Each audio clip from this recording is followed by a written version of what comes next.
예수와 하나 되기 112번째.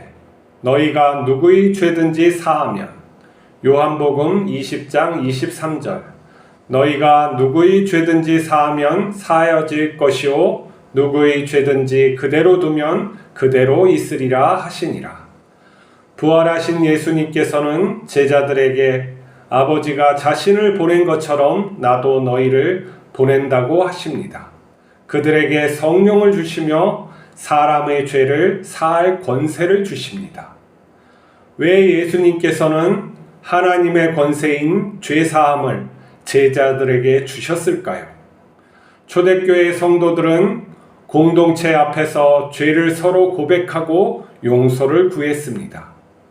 교회는 죄를 고백한 성도를 용서하고 그의 죄를 기억하지 않았습니다.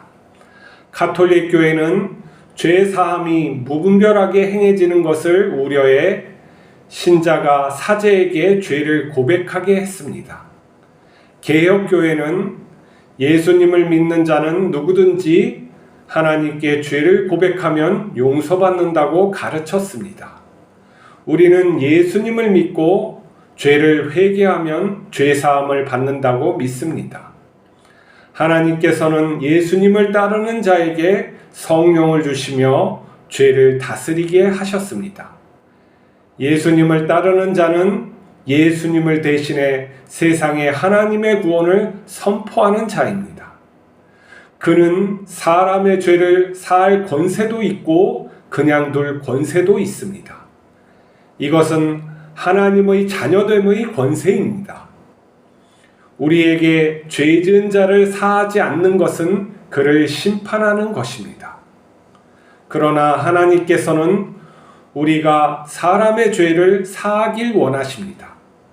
우리가 죄 지은 자를 사하면 하나님께서 함께 하심을 보여주십니다.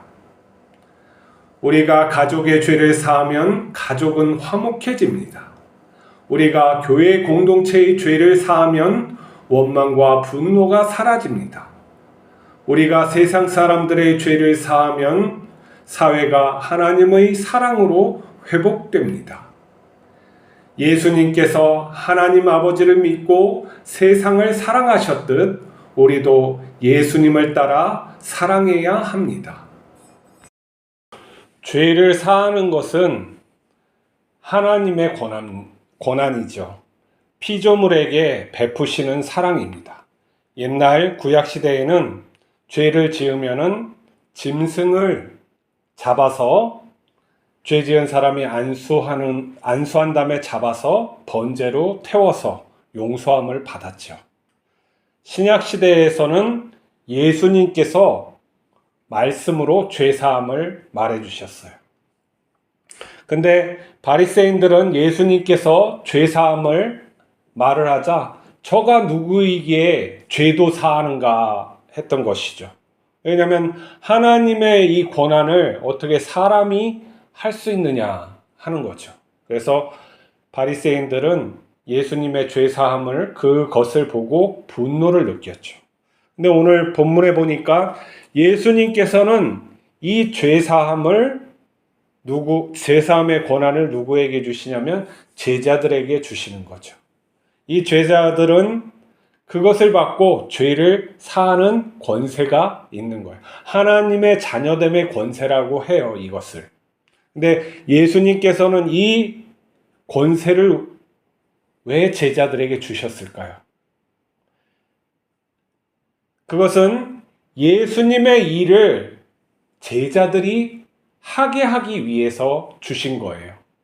곧 그 제자들로부터 우리까지 이어지는 이 것에서 예수님의 제자라면은 성령이 주어지고 하나님의 은혜와 권세가 주어지는 거예요. 죄사함의 권세도 우리에게 있는 것이죠.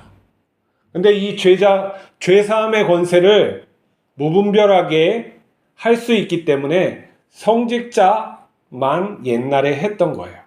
근데 개신교에서는 카톨릭의 그러한 권한이 없다고 얘기하고 스스로 죄를 뉘우치면은 하나님께 죄를 사함받는다라고 가르쳤어요.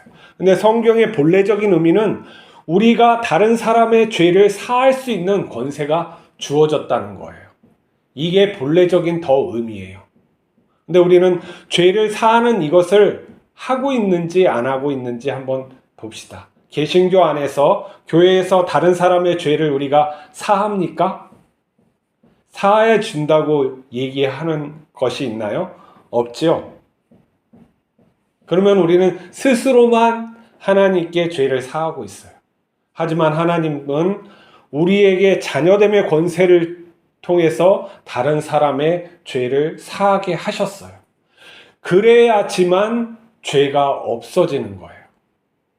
이것은 다른 말로 하면은 우리가 다른 이들을 죄를 갖다 사하지 않으면은 하나님께서 우리와 함께 하시지 않는 그런 것이라고도 말할 수가 있겠어요. 우리의 죄를 사하여 주시고 할 땐 뭐가요? 다른 사람이 나에게 죄 지은 것을 사하여 준 것 같이 나의 죄를 사하여 주시고 하는 거잖아요. 내가 그를 용서했단 말이에요. 이 용서했다는 말하고 사했다는 말하고 비슷해요. 뉘앙스가. 근데 사했다는 것은 하나님께서 죄를 완전히 없앴다는 거죠. 하나님에게 이 권한이 있는 거예요. 그걸 하나님께서 우리에게 주셨다는 것이죠. 그래서 그 권한대로 우리가 하는 거예요. 근데 용서함에 우리가 살지 못하고 있을 때는 이게 제대로 나올 수가 없어요. 하나님의 자녀됨에 이것을 누리지 못하고 산다는 것이죠. 다른 사람을 용서하지 않으면 안 된다는 건데요. 자, 우리는 그러면 나에게 죄 지은 사람을 용서하면서 살고 있는지, 또 그 기억이 누구에 대한 미움이 없는지 한번 생각을 해봅시다. 하나님의 마음은 심판을 위해서 사람을 창조하고 사람을 괴롭게 하고 그런 게 아니란 말이죠. 결국 사람을 구원하는 거예요. 그러면 내가 사람을 구원한 마음이 가득, 하나님의 마음을 가득 차 있으면 무엇부터 나오겠어요? 긍휼함이 나오겠죠. 죄를 나에게 비록 지은 사람이지만 그를 긍휼하게 보는 마음이 나오는 거죠. 그의 죄를 용서해주고 싶은 마음이 있는 거예요. 그러면은 그가 물론 자기는 뭐 죄를 회개하지도 않고 아무런 반성도 안 했는데 죄를 사하면은 돼요, 안 돼요? 안 돼요, 그것도. 죄 사함의 권세를 주신 건 예수님처럼 합당한 사람에게 하나님께 회개하고 하나님께 앞으로 나가서 올바로 살려고 하는 사람에게 용서를 구해야 되는 거예요. 그 죄를 사해줘야 되는 거예요. 그것이 아니고 내가 그렇지 않은 사람한테 무조건 죄를 갖다가 사하는 것은 성경에 있지 않아요. 그러니까 잘 보면은 이 이치가 왜 그러는지 아는 거예요. 내가 용서를 그에게 베품으로써 내가 하나님의 뜻을 순종하겠다는 말의 그 뜻도 이 죄사함에 포함되어 있는 거예요. 왜냐하면 내가 용서치 않으면은 예수님처럼 그 죄를 용서치 않으면은 내가 그를 미워하고 있다는 것이죠. 긍휼히 보지 아니하고 미워하고 있다는 거예요. 예수님께서 아무리 자기를 반대하는 바리새인들이 많았지만 그들에게 항상 구원에 관해 말씀을 하시고 또 초대하며 간 거예요. 정말 그들을 미워했으면 상종하려고 하지 않았겠죠. 그렇지만 항상 대화를 하셨단 말이죠. 그러면 그건 무엇이냐면 그 사람에 대한 연민이 있은 거죠. 그 사람이 구원받았으면 좋겠다. 하나님을 제대로 알고 믿었으면 좋겠다 하는 마음이 있는 거예요. 그런 마음이 없이 죄사함은 있을 수가 없는 것이죠. 그래서 하나님의 자녀, 하나님의 그리고 종이라고 생각하는 사람은 죄사함을 권세 또한 가지고 있는 것이죠. 그것을 우리가 믿어야 돼요. 그 권세를 우리가 마치 하나님의 내가 자녀다라는 것을 믿는 것과 똑같아요. 그리고 그 권세를 내가 예수님께서 주신 그 권세를 가지고 내가 죄사함을 베풀면 하나님께서 놀랍게 그 믿음, 그것으로 인해서 그의 죄를 사하신다는 거예요. 놀라운 거죠.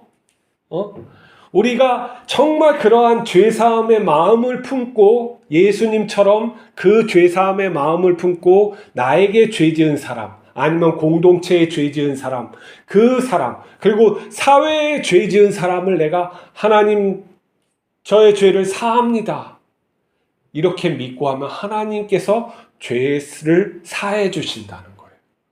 왜? 그 죄사함을 준 그 자가 하나님의 자녀이기 때문에 그렇게 우리를 갖다가 어떻게 해요? 높여주시는 거예요. 하나님께서, 예수님께서 하신 그 사역을 할 수 있게 하신다는 거예요.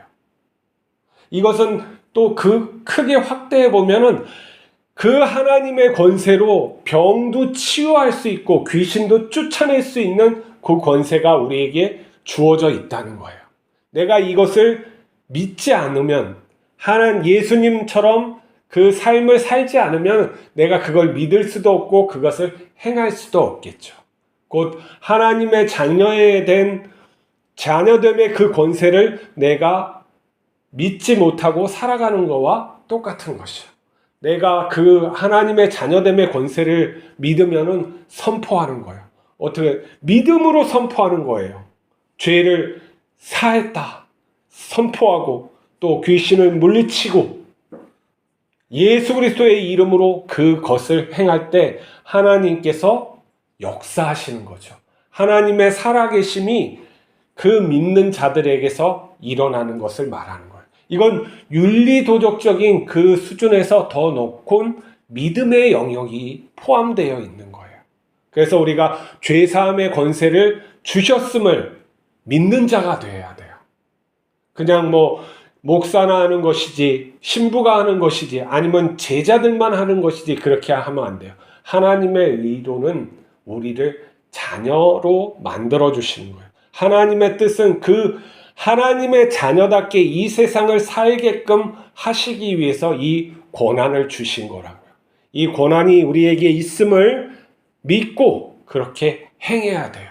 그럴 때 내가 나에게 죄 지은 사람, 아니면은 공동체에 죄 지은 사람을 향해서 선포하고 믿음으로 그를 기도해주고, 그럴 때 그 회복이 되는 거예요. 가정이 회복되고 공동체가 회복되고 이 나라가 회복되는 역사가 있는 거예요. 그 믿음이 없으면 절대 일어나지 않는 것이죠. 하나님께서 이렇게 말씀을 해서 주셨으니까 이대로 믿고 행하는 여러분 되시길 바랍니다. 죄를 사하는 그러한 우리 모두가 됩시다. 기도하시겠습니다. 하나님 아버지, 우리를 불러주시고 성령으로 자녀 삼아주심을 감사합니다. 우리가 하나님의 자녀답게 믿음으로 살게 하여 주시옵소서. 믿음으로 죄를 사해 줄 수 있게 인도하여 주시옵소서. 그럴 때 하나님께서 우리와 함께 하심을 나타내 주시옵시고, 우리가 죄에서 해방되고 또 죄에서 자유하여서 하나님의 의를 쫓게 하여 주시옵소서. 불화가 사라지고 화목하는 그러한 우리 공동체가 다 될 수 있도록 역사하여 주시옵소서. 우리 주 예수 그리스도 이름으로 기도하옵나이다. 아멘.